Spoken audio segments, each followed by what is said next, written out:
Good afternoon, Philippines. Good afternoon, world. Good afternoon, Metro Manila. And good afternoon, Metro Cebu. This is Bishop James Lopez, solemnizing officer with authority to solemnize marriage all over the Philippines.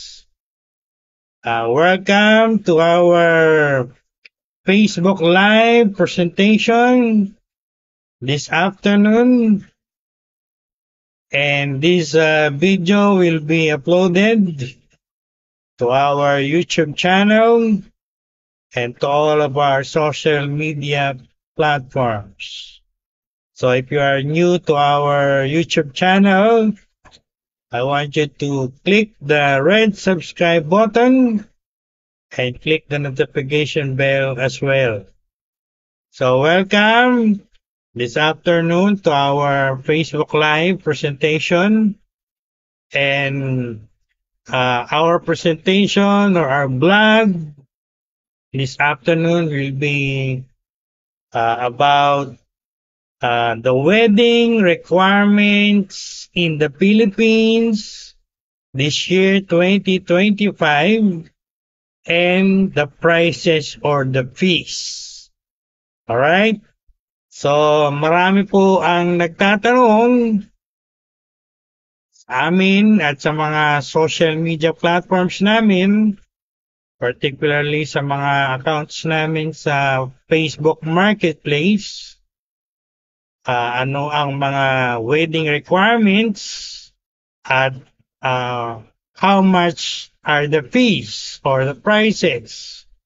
So, in this blog, I will answer those questions and I will give you idea, information, so you can prepare all the documentary requirements needed and the fees or the prices of each requirement, documentary requirement para sa inyong plano na pagpapakasal this month of May, especially sa ating pong mga couples out there who are planning to get married this coming June.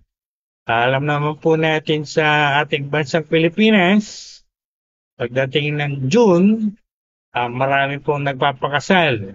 They call it June bride. Right?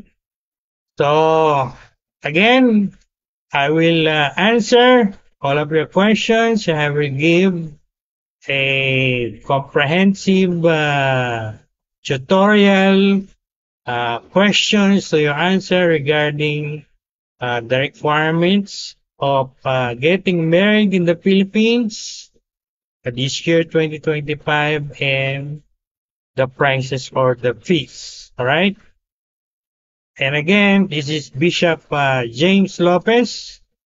Ako po ay authorized to solemnize marriage all over the Philippines. Ang akin pong KRASM or license covers the whole Philippines, Luzon, Visayas, and Mindanao. And as you saw in the beginning of this presentation, nag-flash po kami ng mga pictures ng mga kinasal na namin o ng aking mga kinasal na, whether they are Filipino or Filipina or Filipino citizen and foreigners. Alright? Alright. So, if you're ready, I'm going to start now my tutorial or my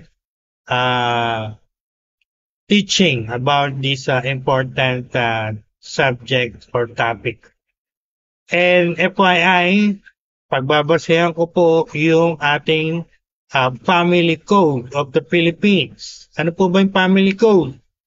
Ang family code, yan po yung batas, mga batas natin, existing laws when it comes to solemnization of marriages, when it comes to family, etc. Especially when it comes to solemnization of marriages.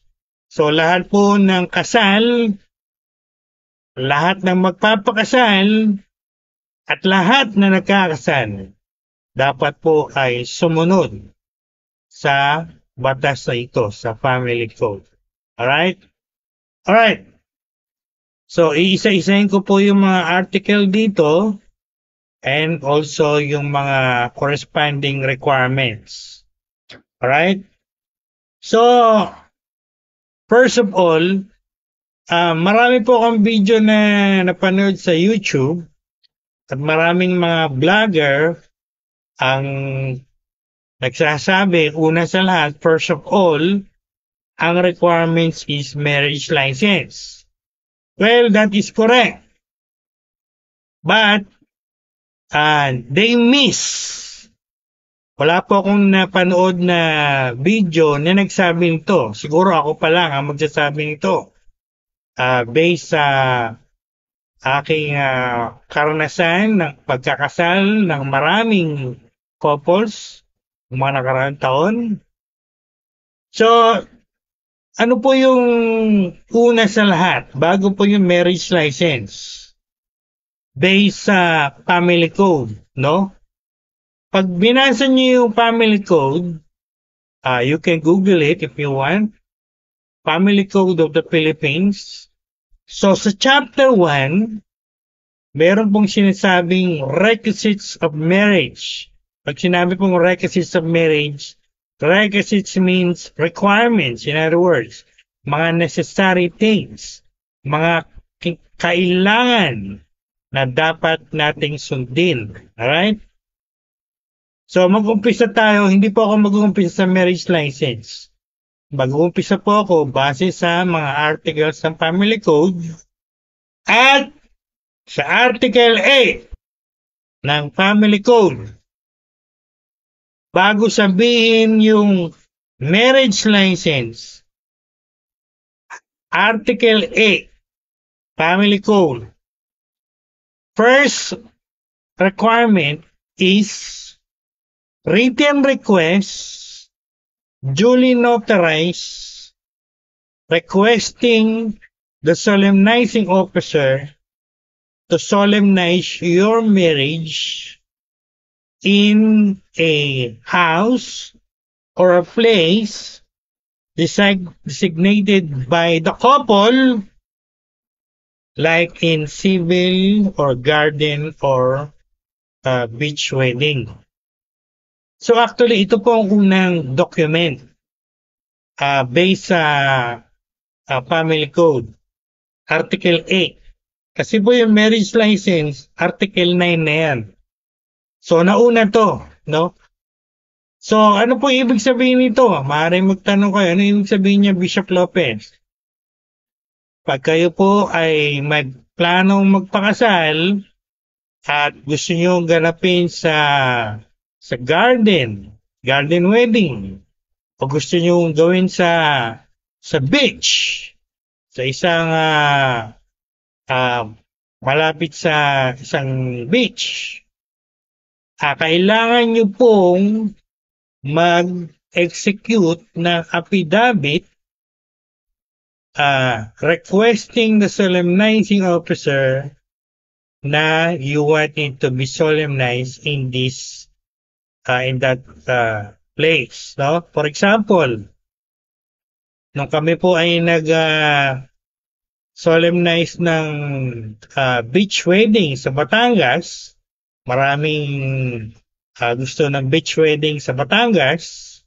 So, ang una pong requirements, yung couple ay pupunta po kayo sa notary public at magpapagawa kayo ng written request. Alam na po yan ng notary public. Punta lang po kayo sa notary public sa inyong lugar. Sabihin nyo, kailangan nyo ng written request requesting the solemnizing officer na yung kasal nyo ay gaganapin outside of the church building.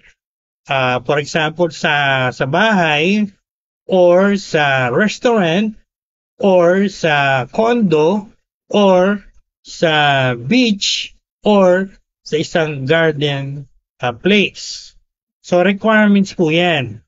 Actually, gaya na sinabi ko kanina, mas nauna pa yan kaysa sa marriage license based sa family code kasi ito po ay nakasulat sa Article 8. Yung marriage license Article 9. So, chronologically, kung babasahin yung family code, this is the very first requirement document na kailangang execute ng couple. So, paano po gagawin yan, Bishop? Punta lang po kayo ng notary public, sabihin nyo, kailangan nyo ng written request, requesting the solemnizing officer na yung kasal nyo ay gagawin sa ganitong lugar. Alam na po yan ng notary public. So, gagawa kayo ng written request, and then in-notarize yan, and then pipirmahan yung dalawa. So, yan po ay isa yan sa document na i-attach sa application nyo for marriage license. Okay? Take note, required po yan.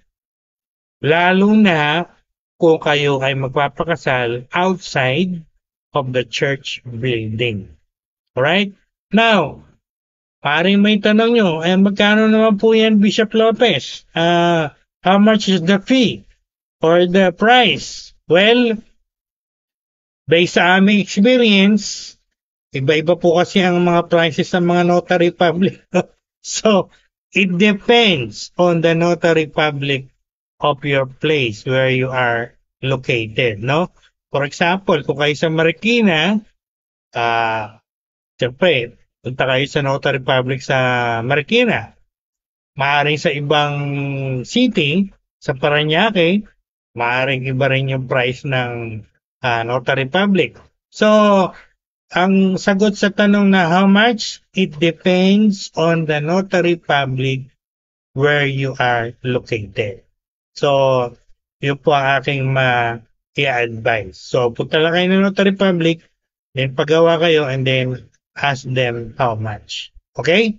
So, that is the very first one. As I said, this is in Article 8. Before Article 9. Ano naman po yung pangalawa? Article 9. Ito po yung marriage license itself. So, marriage license at marriage certificate or wedding contract, magkaiba po yan, no? Base po sa aking experience sa pagkakasal ng maraming nakasal ko na, yung iba nalilito. Kala nila pareho lang yan. No. Iba po ang marriage license sa marriage certificate or wedding contract. Okay? So, basta isipin nyo lang muna, magkaiba po yan. Focus tayo sa marriage license. So, ano po ang marriage license according to Article 9 ng Family Code? Ang marriage license, siyempre, coming from the word license, yan yung nagbibigay sa inyo ng lisensya o legal license, karapatan na makasal legally. So, ibig sabihin, pag wala pa kayo niyang marriage license, kahit gusto niyo nang magpakasal, hindi kayo po pwedeng ikasal. At kung sino man ang magkakasal sa inyo na wala kayong marriage license, to tell you frankly, that is illegal. That's a violation of the family code, of the law, of ng ating batas, nakasulat sa Article 9 of the Family Code. Alright? Now, meron pong mga exempted sa marriage license. Basically, tatlo po yan. Based sa aking knowledge and experience. Hindi ko po muna i-share yung tatlong exemption. I-share ko yung common exemption, yung tinatawag naming Article 34. Ano po yung Article 34, Bishop Lopez? Yan po yung kung ang couple ay nagsama na ng at least 5 years. Nagsama na sila as live-in partners. So, pag sila po ay nagsama na ng 5 years as live-in partners, at yan po ay mapapatunayan ng barangay captain, at maging ng mga nakatira niya sa kapitbahay nyo, so exempted kayo sa marriage license. Okay? Hindi nyo na kailangan kumuha ng marriage license. Diretso na kayo, pwede na kayong magpakasal. Ang gagawin nyo na lang po, pupunta kayo ng notary public at magpapagawa kayo ng affidavit of cohabitation. Ano po yung affidavit of cohabitation? Affidavit po yan, again, ginagawa yan ng ating mga notary public, nagpapatunay na nakayagsama na ng 5 taon and therefore, exempted kayo sa marriage license under the Article 34 of the Family Code. Okay? So, very clear po yan. Ngayon, kung hindi pa po kayo pasok sa Article 34, halimbawa nag-live-in lang kayo ng 4 years, o 3 years, o 2 years, hindi kayo pasok niya sa exemption na yan. Therefore, kailangan nyong kumuha ng marriage license. Very clear. A marriage license application form. Pupunta po kayo sa inyong mga local civil registrar dyan sa mga munisipyo nyo. Ano po yung local civil registrar? Punta lang kayo sa munisipyo nyo, no? Sa mga city hall nyo, sa mga municipality hall nyo, at punta kayo sa tinatawag na local civil registrar. Diyan po kayo mag-a-apply ng marriage license. At meron kayong pipil-upan na 4 copies of application form. At dyan sa application form na yan, magkano po yung bayad niyan, Bisha? Magkano po yung fee or price? Well, based sa mga narinig ko, it ranges from 200 to 350 pesos depending on your local civil registrar. Base po kasi sa aming experience, sa aking experience, pag pumunta ka sa ganitong local civil registrar, iba yung charge. Pag pumunta ka sa ganitong local civil registrar, iba rin yung charge. So, depende po yan sa local civil registrar nyo. So, pagpunta nyo doon nyo malalaman kung magkano yung charge nila. Okay? So, ngayon, ang aking pong advice, pag kumuha kayo ng marriage license at nag-fill up kayo ng application form, make sure all the info in those forms are correct. Okay? Correct info, correct spelling, lahat dapat correct. Bakit po? Sapagkat pag nagkamali kayo dyan ng info o kahit spelling, pag pinasok na yan ng local civil registrar at naipasa na yan sa main office ng PSA, magkakaroon kayo ng problema. No? Hahabulin nyo yung mga correction, yung mga ganyan, at para po maiwasan yan, ngayon pa lang, ina-advise na kayo ni Bishop Lopez as a veteran solemnizing officer, make sure lahat ng info, pati po yung mga spelling, kailangan correct. Yung middle initial, yung middle name, dapat po correct yan. No? Again, make sure all the info, including the spelling, are correct. To avoid future hassle. Hassle po kasi yan pagka in the future, magagawa kayo ng correction, marami pong proseso yan, ano? Wala po akong time to explain that in this vlog or video, but enough for you to know, hassle po yan. So, para maiwasan yan, pag nag-apply kayo, nag-fill up kayo ng application form na yan, siguraduhin nyo lahat ay correct, pati spelling. Right? Now, Article 12. So, tapos na po tayo ng Article 8, 9, 11. So, Article 12 po tayo. Ang kailangan pa rin po ay original birth certificate. Yun nga po pala, may mga nagtatanong sa akin noong nakaraan, pwede po rin po ba yung NSO? Sorry to tell you, hindi na po ano yung NSO kasi pinalitan na yun ng PSA. So, ang kailangan yung kunin ay original birth certificate nyo from PSA. Okay? PSA, not NSO.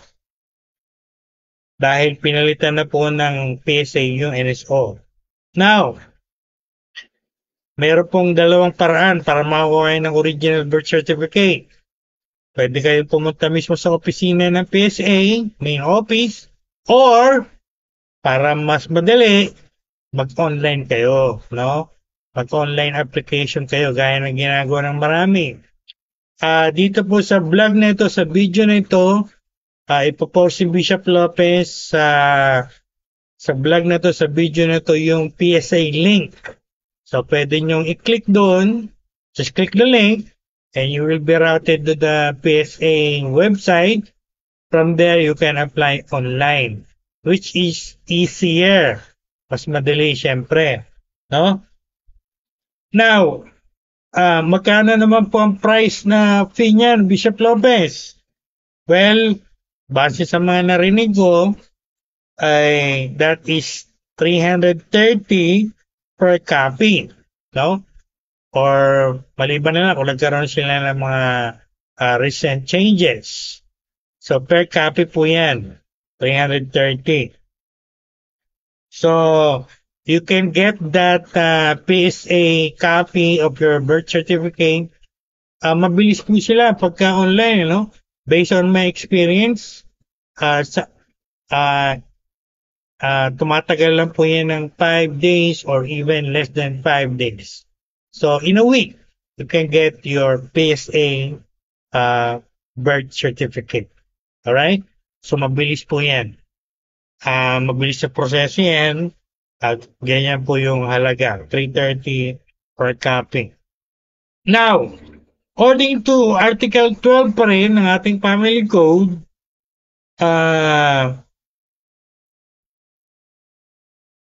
just in case wala kayong birth certificate, ano pong pwedeng document? Baptismal certificate. Alright? So, saan nyo po kukunin yung baptismal certificate nyo? Of course, kung saan kayo church, nagpabaptize, no? Siyempre, kung kayo ay Roman Catholic, you go to your Roman Catholic Church and request for your baptismal certificate. Now, kung kayo ay born again, of course, punta kayo sa mga pastor nyo, sa mga churches nyo, kung saan kayo binaptize ng pastor nyo, at mag-request kayo ng baptismal certificate. Now, magkano pong presyo niyan? Ang masasabi ko po ay, it depends on your church where you got baptized, no? So, pumunta po kayo sa kanila at mag-inquire kayo. At ito po ay just in case lang na wala kayong available na birth certificate. Alright? This baptismal certificate ay document lang po ito na pinafurnish or sinasubmit just in case there is no available birth certificate. Alright? Very clear po yan. And then, ano pa po ba ang kailangan natin? Again, nasa Article 12 tayo ng Family Code. Current resident certificate or cedula. So, kailangan po ay yung valid hindi yung expired. So, halimbawa, 2025, kinakailangan meron kayong 2025 cedula coming from your city or locality or municipality where you are a resident. Magkano ang sedula? Yan po siguro nag-range lang yan ng 50 to 150 pesos. Okay? Depende po yan. So, mag-inquire kayo sa inyong mga City Hall. Punta po kayo doon at doon po kayo mag-request at makaalam kung how much is the price. Bakit kailangan po yung sedula? Because that is, it will establish the place where you are a resident, no? Halimbawa, kung kayo taga Marikina, mag-a-appear dyan na resident kayo ng Marikina. Okay? To establish your residency. Okay? Again, hindi po pwede po yung yung expired. So, yung mga may plano magpakasal ngayon, 2025, wala pa po kayong sedula, kumuha na po kayo. Required po yan pag nag-apply kayo ng marriage license sa inyong mga city hall or munisipyo. Now, ano pa po ba ang kailangan requirements? Well, may mga nagre-require ng barangay clearance o barangay certificate. Again, yan po ay to establish that you are a resident of that barangay, of that city or municipality. So, punta lang kayo ng inyong barangay at kumuha kayo ng barangay certificate. Certifying that you're a resident of that barangay. Alright? How much is the barangay certificate? I think it depends on the barangay again. So, tatanong niyo lang po sa inyong mga barangay. Okay? Now, ano pa po kailangan, Bishop? Kailangan pa rin po ng picture. Bakit po kailangan ng picture? Kasi po sa mga application form, halimbawa, binagit ko kanina na for application form, lalagyan niyo po ng mga picture niyo, no? Kailangan niyo maganda ng 1x1 and even 2x2 recent, recent. Kung ano yung itsura nyo ngayon, hindi yung itsura nyo 10 years ago. Okay? Recent picture. And malamang hingan din kayo po nito pagpunta nyo ng munisipyo nyo. 2 valid government ID. Ano po mga example? Siyempre, kung marunong kayo mag-drive, driver's license, SSS, BIR, I think pwede din dyan yung voters registration ID.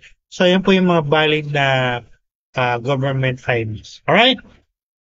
Now, ano ba po ang kailangang document, requirement? Senomar. Ano po yung Senomar? Certificate of No Marriage. Bakit po mahalaga to? Because it will establish the status of the couple. Kung sila po ay kinasal na, kasal na, o hindi pa kasal. Baka mamaya, yung mga lalaki na planong magpakasal sa inyo, akala nyo mga single yan, yung pala, may mga asawa na yan. Ha? Kaya ang payo po ni Bishop, napakahalaga talaga ng sinomar, no? Lalo po kayo dyan sa yung mga babae dyan, mga nanliligaw sa inyo, yung mga may planong ika nga nila yung mga bulero, no? Plano daw kayo pakasalan. Alamin niyo po muna yung mga status niyan, ha? Baka mamaya yan, nagpapakilalang single sa inyo, yun pala, mga kasal na yan. Kaya paano natin malalaman? Legally, formally, totoo talaga na single yan. I-verify nyo sa PSA sa pamagitan ng document na Sinomar. Ang Sinomar po ay sa PSA nyo lang makukuha. Take note, PSA nyo lang makukuha. Hindi po yan makukuha sa Recto, or Santa Cruz, i-verify po yan, no? Ako, pag nagkakasal ako, bini-verify ko po yung Sinomar kung yan ay legit coming from PSA. Baka mamaya tampered yan, sasabit kayo, no? Sasabit po kayo pagka hindi totoo yung sinoma na yan. Kasi ibig sabihin, baka mamaya, kasal na yan sa isang tao, tapos gusto lang magpakasal sa'yo. Pangalawa, sabit kayo dyan. That is bigamy or polygamy, no? That is illegal. So, that is another requirement. Wedding requirement this 2025. Sinoma. Again, magagaling lang po yan sa PSA. Ngayon, magkano pong presyo niyan? Price? It ranges from 430 per copy. So, malalaman niyo po yan pag nag-apply kayo ng Sinoma sa PSA, lalo na pagka online, mag-a-appear po doon yung price, how much it will charge you. Okay? So, yun nga po pala, before I leave this point, based na rin sa aking mga experience as a solemnizing officer for many years, mainam po na pakinggan itong advice ni Bishop Lopez. Maganda po, mas mainam po mag-request kayo ng birth certificate at Sinoma at the same time from PSA. Okay? So pag nag-request kayo ng birth certificate, kasama nyo na yung Sinoma. May advantage yan. Merong wisdom na nakapaloob dyan. Okay? So ano po ang kailangan? Article 13. Sa Article 13 po, death certificate from PSA if widow or widower. So, kung ang mga pangasawa nyo ay, alam nyo, balo or widower, well, yung pong widow or widower, required po yan ng batas natin na mag-request ng death certificate from PSA. Again, PSA po yan. Nililihunan ko po kung saan magagaling yung mga document. Hindi galing sa Recto, hindi galing sa Santa Cruz, hindi galing sa kanina man, from PSA. Okay? Kailangan po mga valid at mga legal documents yan. So mag-request po kayo ng death certificate from PSA kung ang isang party sa couple ay widow or widower. Okay? So again, it's easier to apply online. Again, nakailalagay ko po dito yung PSA link. Just click the link and it will route you to the PSA website. From there, you can apply for death certificate kung kayo ay widow or widower. Now, paano naman po, Bishop, yung mga divorce or annulled? Yan. Actually, sa aming pong experience, sa aming pagpo-post sa marketplace, sa Facebook marketplace, yun nga po pala, bago ako matapos, meron po kami 5 existing Facebook account sa Facebook marketplace. Okay?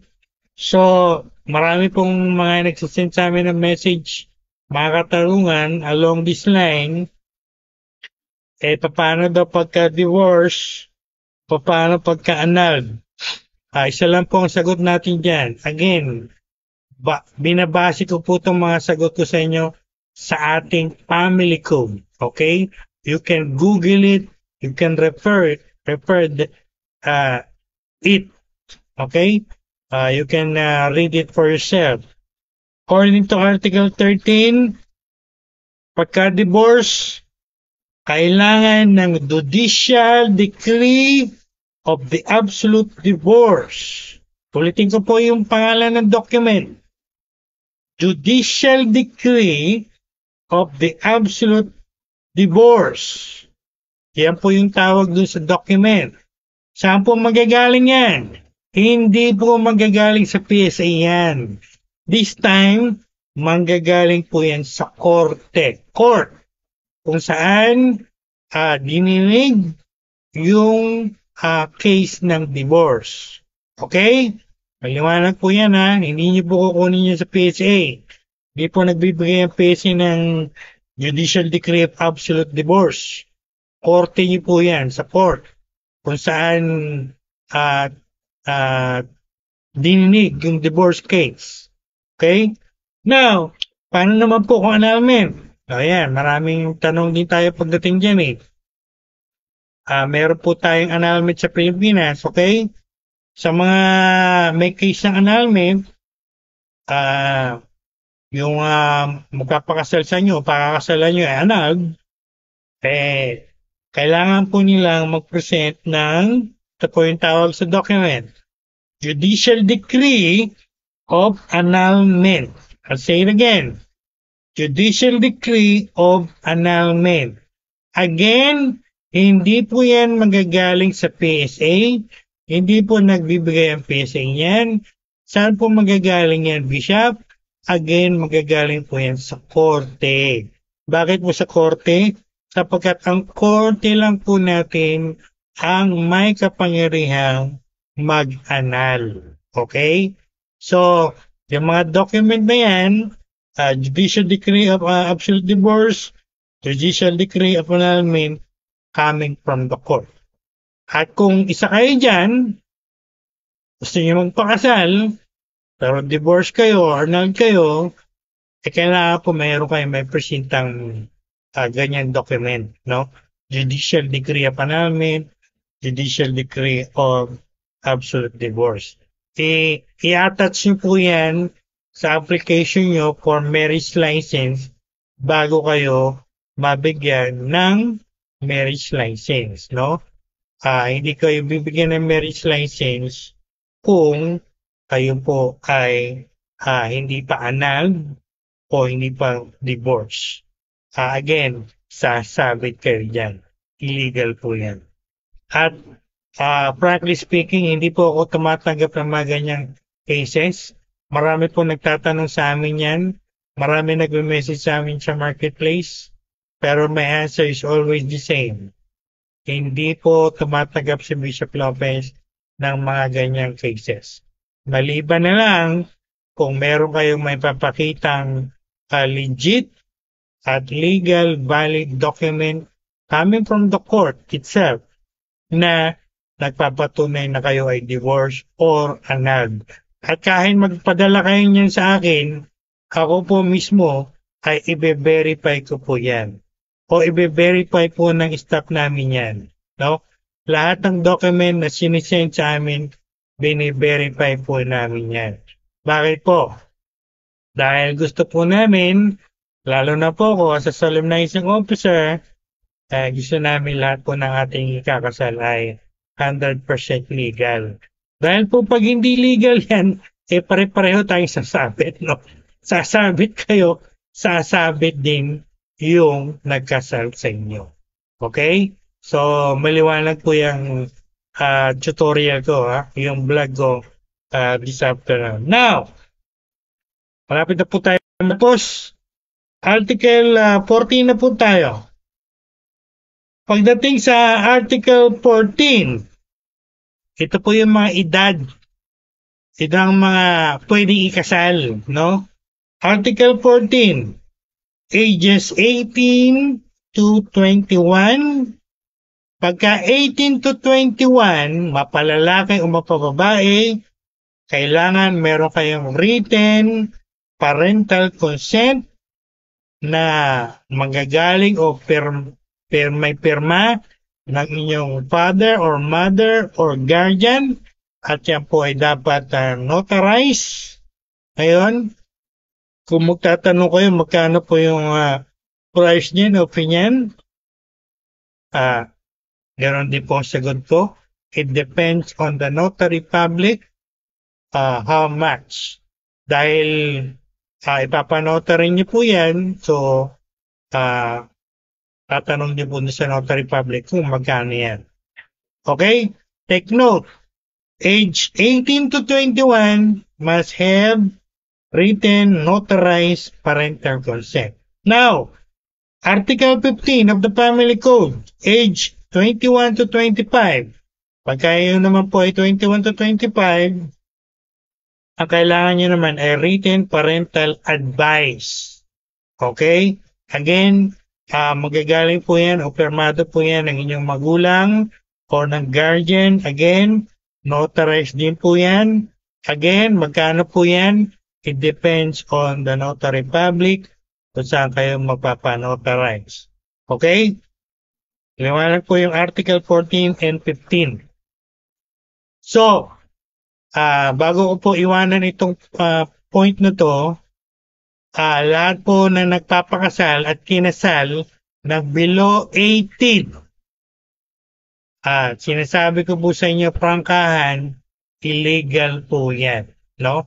That's a violation of the family code, that's a violation of the law. At hindi ko pa po diniscuss yung mga Article 1, 2, 3 ng mga nakaraang ng family code. Pagka ganyan ang kasal nyo, based sa mga ibang article ng family code, that means your marriage is null and void. Null and void. Dahil wala kayo sa wastong edad. At hindi po yan pinapayagan ng batas. Again, 18 to 21, 21 to 25. So, kinakailangan ng pinakamababa pong edad ay 18. Mapalalaki o mapababae. At ang magpapatunay po niyan na ganyang edad nyo, hindi yung mga sabi-sabi nyo, mga dokumento nyo. Magpapatunay niyan yung PSA. Birth certificate nyo na magagaling mismo sa PSA. Alright. Let's move on. Article 16 na tayo. Ngayon, sa Article 16, meron pa rin pong isang document na kailangan requirements. Ngayon 2025. Actually, kahit ng mga nakarang taon, required talaga to, no? Na-attach po to sa application ng marriage license. Ano po to? Certificate that you undergone or completed marriage counseling. Usually, nagagaling po yan sa government agency like DSWD. So, ibig sabihin, Bishop, kailangan namin umattend po dyan? Yes, the answer is yes. Required kayong umattend dyan. No worries, sapagkat yan po ay 2 to 3 hours of seminar lang yan. At usually, ang mga tinatalakay po dyan ay family planning. Siyempre, kung mag-aasawa kayo, magpapakasal kayo, dapat meron kayong mga kaalaman, information tungkol sa pag-aanak at pagpapalaki at tatagulin ng pamilya, no? Hindi yung papakasal kayo, anak kayo ng anak, wala kayong alam sa family code, no? Gaya ng problema sa ating society, anak ng anak, hindi naman kayang palakihin, no? Puro ano lang ang pinapairal, hindi utak. Yan. So, ako natutuwa ako dito dahil dito pinapakita nire-require kayo ng government, particularly yung DSWD, na mag-undergo kayo ng ganitong seminar. Okay? So, pag natapos yung pong makomplete yung 2 to 3 hours of seminar na yan ng DSWD, bibigyan kayo nila ng Certificate of Completion of Marriage Counseling at yan po ay i-attach nyo sa application for marriage license at yun, that will help you secure a marriage license. Yun nga po pala, bago ko magtapos, pinag-aralan ko yung family code, binasa ko po yung family code. Pag hindi po kayo nag-comply dito, base sa Article 16 ng Family Code, according to the Family Code, Article 16, pag hindi kayo nag-comply dito sa certificate to undergo family planning from the WD, your marriage license might be delayed. Maaring ma-delay yung pag-i-issue ng marriage license sa inyo. Bakit po? Kasi hindi kayo kompleto the requirements. So, required po yan. Alright? Now, pag nakompleto nyo na po yung mga documents na binanggit ko, from Article 11 hanggang Article 16, mula sa marriage license at iba pa mga documents, pag nakompleto nyo na po yung application nyo na yan, according to Article 17, meron pong 10 consecutive days publication after that relation marriage license. So, take note po, 10 consecutive days, no? Napapangiti ako kasi meron din po kami mga case na ganito. Lalo na yung mga nakaraan, yung mga foreigner, gustong magpakasal, nagmamadali. They want to expedite the 10 consecutive days. At marami nagtatanong sa akin, Bishop, pwede po ba bang hindi mabot ng 10 days? Well, my answer is, I'm sorry, hindi po natin pwedeng expedite yan. That is the legal process here in the Philippines. So whether you are a Filipino or a foreigner who wants to get married in the Philippines, you are bound, required by the law, to wait for that 10 consecutive days. Lilinawin ko po yung 10 consecutive days. Yan po ay weekdays, no? Hindi po included dyan yung weekend. So, Monday to Friday, so meaning, that's about 2 weeks. Maghihintay kayo ng 2 weeks. For example, I'll give you an example. So, nakompleto nyo na lahat ng documents sa sinabi ko. Nakapag-apply na kayo. So, for example, natapos nyo yung application nyo ng May 15. Example lang po to. So, May 15. So, maghintay kayo ng 10 days. 15 plus 10, 25. So, you can expect the release of your marriage license by May 25. 10 days after you completed the application. Hindi po after you completed the documents. After you completed the application itself before the local civil registrar in your city or municipality. Doon po mag-umpisa yung 10 days, no? Kahit makumpleto nyo na yung mga documents na yan, hindi pa naman kayo nag-a-apply sa LCR, at hindi pa naman kayo nag-a-apply mismo sa local civil registrar, hindi pa rin po gagalaw yung 10 days. Gagalaw lang po yung 10 days pagka in-stamp na yung receive ng LCR, stamp receive ng LCR, receive the application, for example, ganang example ko May 15 or May 10 or May 15, stamp May 15, receive the application, so 10 days, so 25, approximately by 25, you can expect the release of your marriage license. Anyway, based sa aking experience, bibigyan po kayo ng stamp niyan, o yung parang like maliit na papel, tawag ito claim stamp, when you can get your marriage license. Okay? So, from there, meron na kayong idea kung kailan nyo makuha, at meron na rin yung idea kung kailan kayo pwedeng magpakasal na. For example, balik tayo sa example na binigay ko, kung may 10 kayo nakapag-completo ng application, May 15, then 10, May 25.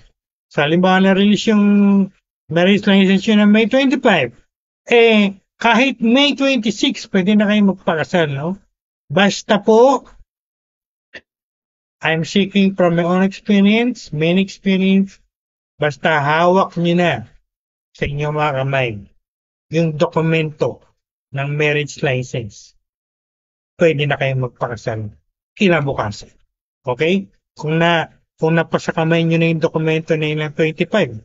Diba kung nagmamadali kayo talaga, 26 pwede na, no? Sa mga ganyang date. Basta po, kailangan hawak nyo yung dokumento mismo.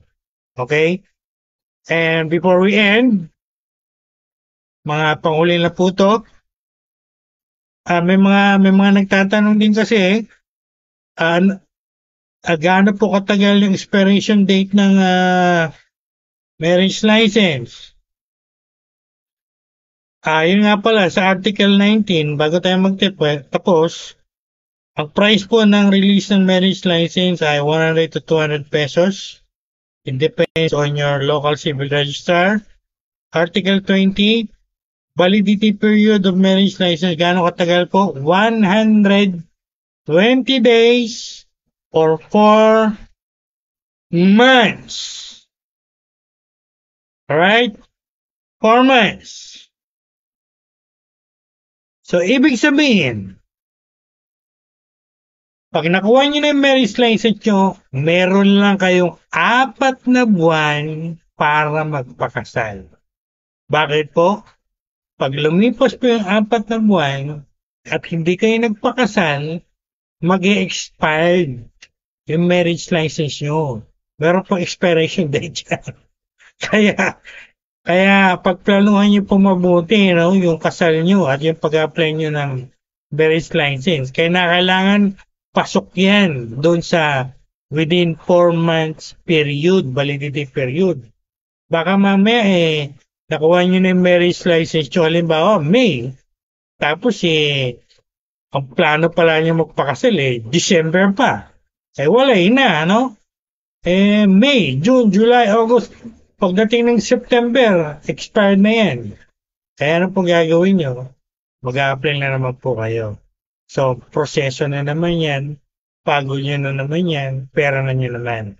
Kaya ang advice po ng Bishop Lopez, pagplanuhan nyo mabuti, pag-isipan nyo mabuti, dapat yung kasal nyo within the 4 months validity period ng marriage license. Para hindi masayang lahat ng pagod nyo, lahat ng pera nyo, at lahat ng time na pag-apply nyo. Alright? Now, pag meron po marami po kasi nagtatanong ba marriage license, kaya sinasagot ko na po ngayon sa vlog na to, sa video nito, pagka meron siya po ba kayong marriage license, kahit saan kayo pwede magpakasal, the answer is yes. Halimbawa po ay taga Marikina kayo, example, Marikina kayo, nakuha nyo na yung license sa Marikina.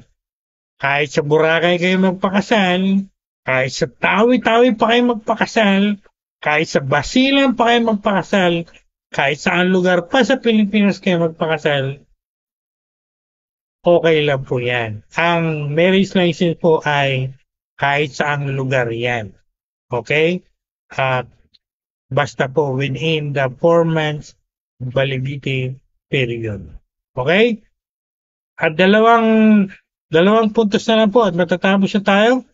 So, sa sumunod po na article, ito naman po ay para sa mga foreigner, Article 21.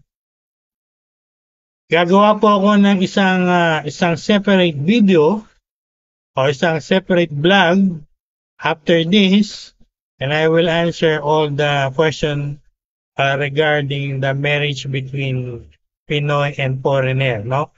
Marami na po akong naikasal na foreigner and Pinay. Okay?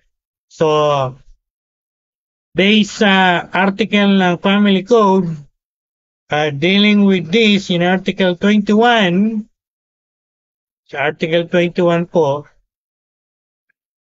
pagka ang ikakasal po ay foreigner, whether isang foreigner o dalawang foreigner, at gusto nila magpakasal dito sa Pilipinas, according to Article 21 of the Family Code, ang document po na required ay yung tinatawag na legal capacity to contract marriage.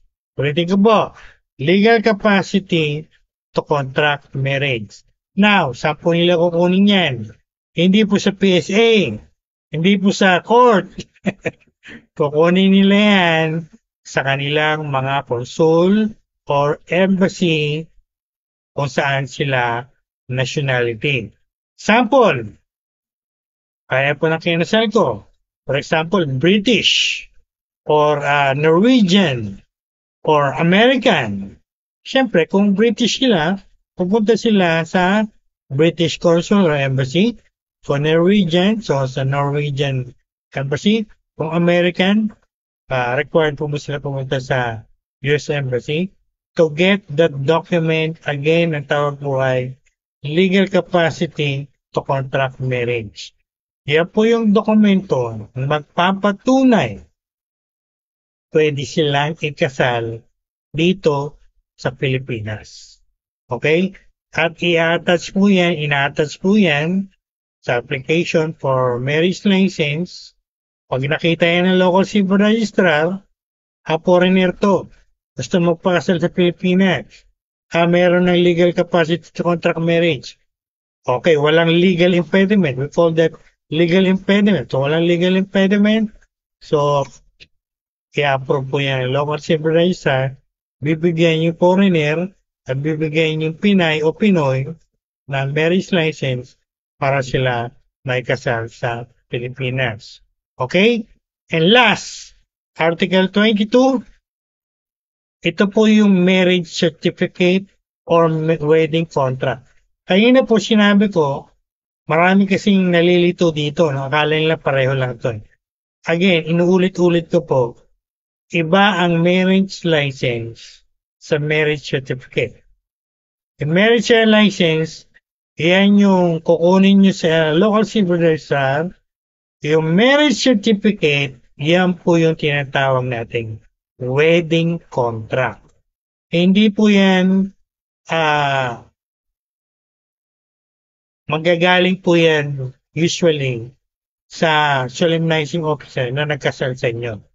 4 copies po yan. Okay?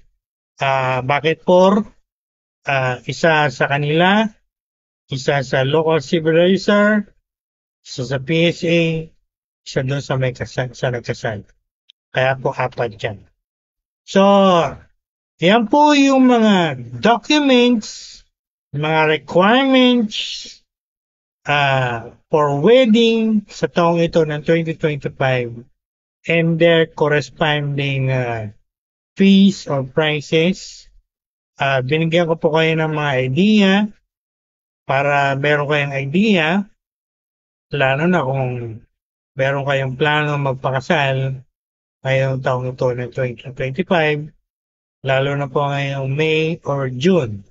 At bago po ako magtapos, kung gusto niyo pong magpakasal, nandito lang po si Bishop Lopez. Again, ako po ay solemnizing officer with CRASM or authority to solemnize marriage all over the Philippines. Kahit saang lugar sa Pilipinas, pwede po kayong ikasal. Meron po akong lisensya, meron akong authority o tinatawag naming CRASM from PSA to that effect or authority. At nakita niyo naman po yung mga pinilash naming mga picture in this vlog or video. Yan po yung mga ilan lang sa mga kinasal ng inyong lingkod. Okay? So, paano niyo po ako makakontakt? Ang aking pong cellphone number, official cellphone number, 0961-398-4965. Ulitin ko po, 0961-398-4965. Ipa-flash ko rin po yung aking email address, lalo na pagka in-upload natin to sa YouTube. jms_fgc@yahoo.com. At meron po kaming 5 Facebook account sa Facebook Marketplace. Ipopost ko po yung mga pangalan ng 5 account na yan in the description of this video. So, just click the link and it will route you to the Facebook account. Sa Facebook Marketplace. From there, you can send message or inquiry. Doon po tayo pwedeng mag-usap kung paano namin kayo matutulungan sa inyong planong pagpapakasal. Okay? So, if this vlog or video help you a lot, inform you a lot, like it and post your comments.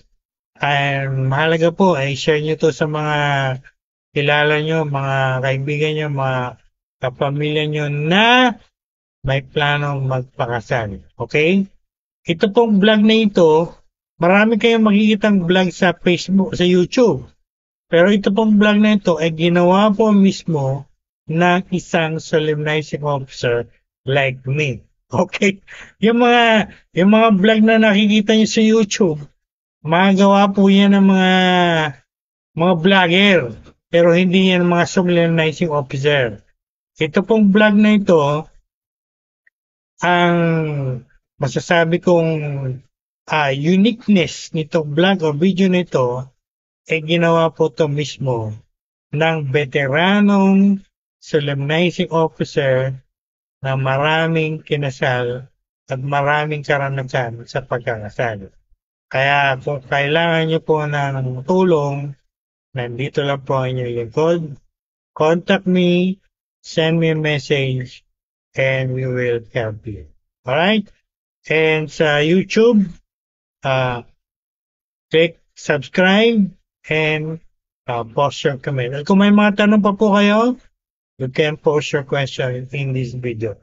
And as I said, gagawa po ako ng mga iba pang video, kagaya ng video for a wedding between a foreigner and Filipino. Okay?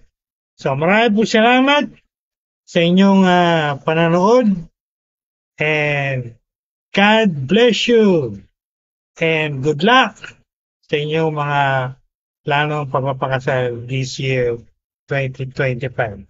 So again, send me a message, contact me, and I will help you in your wedding plans. Okay?